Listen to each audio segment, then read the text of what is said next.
Welcome to Satya kitchen. ఈరోజు నేను చింతపండు చట్నీ తయారు చేయబోతున్నాను. ఈ చట్నీ వేడివేడి అన్నంలో కలుపుకొని తింటే చాలా బాగుంటుంది. అంతేకాకుండా అన్ని రకాల టిఫిన్స్లో కూడా సూపర్ అంటే సూపర్గా ఉంటుంది.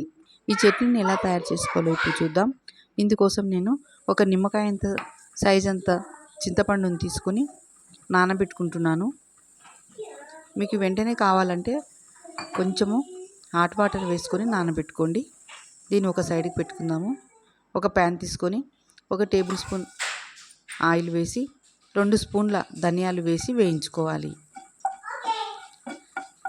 ధనియాలు కొద్దిగా వేగిన తర్వాత ఎండుమిరపకాయలు వేసుకోవాలి. ఈ ఎండుమిరపకాయలు మీ కారానికి తగ్గట్టు తీసుకోండి. ఈ ఎండుమిరపకాయలను కూడా బాగా వేయించుకోవాలి. మాడిపోకుండా జాగ్రత్తగా వేయించుకోవాలి. ఇప్పుడు 1 స్పూన్ జీలకర్ర వేసుకోవాలి. అలాగే ఎల్లిపాయలు ఒక 7-8 ఎల్లిపాయలు వేసుకొని అన్నిటినీ బాగా వేయించుకోవాలి. సిమ్లోన వేయించుకోండి. అన్నీ వేగినాయి. ఇప్పుడు మనము ఒక ప్లేట్లోకి ట్రాన్స్ఫర్ చేసుకుందాం.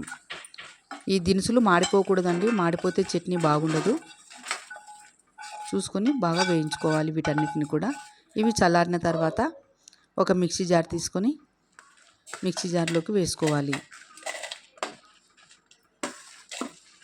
ఇప్పుడు మూత పెట్టి మెత్తని పౌడర్గా చేసుకోవాలి. చూడండి, ఈ విధంగా మెత్తని పౌడర్గా చేసుకోవాలి. ఇప్పుడు చట్నీకి సరిపడా కొద్దిగా బెల్లం వేసుకుందాము. అలాగే రుచికి తగ్గ ఉప్పును కూడా వేసుకోవాలి. మీ టేస్ట్ తగ్గట్టు ఉప్పును వేసుకోండి. బెల్లం మాత్రం స్కిప్ చేయకండి, కంపల్సరీ బెల్లం వేసుకోండి. అలాగే మనం నానబెట్టినటువంటి చింతపండును కూడా వేసుకోవాలి. నీళ్ళన్నీ నానిన చింతపండు నీళ్ళు అన్నీ ఒకటేపారి వేసుకోకుండా కొద్ది కొద్దిగా వేసుకుంటూ గ్రైండ్ చేసుకోవాలి. చూడండి, ఈ విధంగా మెత్తని పేస్ట్గా చేసుకోవాలి. ఇప్పుడు అదే ప్యాన్లోన 2 టేబుల్ స్పూన్ల ఆయిల్ వేసుకొని పోపు దినుసులు వేసుకోవాలి. మినపప్పు, శనగపప్పు, జీలకర్ర, ఆవాలు, ఎండుమిరపకాయలు, ఎల్లిపాయలు, అలాగే కొద్దిగా కరివేపాకు కూడా వేసుకోవాలి. అన్నిటిని కూడా బాగా ఫ్రై చేసుకోవాలి. ఈ పచ్చడి చాలా చాలా బాగుంటుందండి. అంతేకాకుండా ఒక వారం రోజులు నిల్వ ఉంటుంది. తాలింపు బాగా వేగిన తర్వాత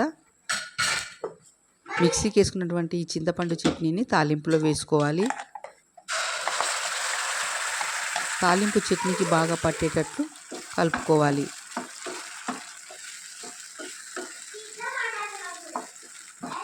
చట్నీ రెడీ అయిపోయిందండి. మీకు ఈ రెసిపీ నచ్చినట్లయితే లైక్ చేయండి, షేర్ చేయండి, సబ్స్క్రైబ్ చేసుకోండి. Please subscribe. Thank you for watching.